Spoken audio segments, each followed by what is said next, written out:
Hi there, today we're going to be looking at experimental probability. Experimental probability is found by using the results of an experiment repeated many times. It is unlike theoretical probability, which is found by noting all the possible outcomes and then determining the chance of a given event. In experimental probability, we can use the formula the probability of the event equals to the number of times the event occurs divided by the total number of trials in the experiment. Here is our first example. You flip a coin 20 times and got the following results. The outcomes you can get are heads or tails. The frequency you got for heads is 7 and the frequency for tails is 13. What is the experimental probability for landing on tails?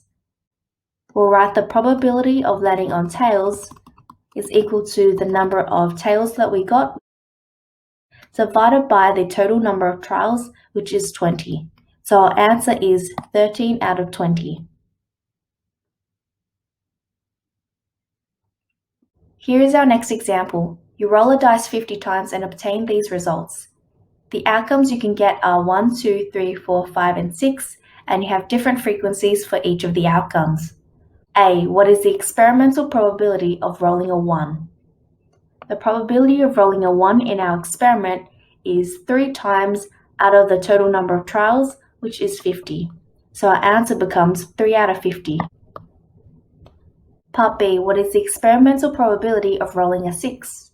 The probability of rolling a 6 in our experiment is 15 times out of the total number of trials, which is 50. We can simplify this to give us 3 out of 10 or 3/10. Part C. Is this coin biased? Explain your answer. There are many ways to answer this question. One way is to compare experimental probability with theoretical probability. Let's take a look at a sample answer. Yes, this coin is biased because in theoretical probability, the chance of any outcome given a fair dice would be 1 out of 6.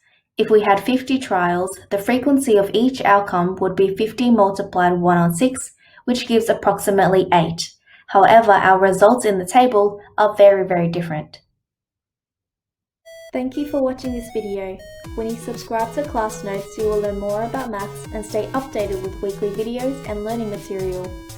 Turn on your notifications today, and if you like the video, give it a thumbs up. Until next time.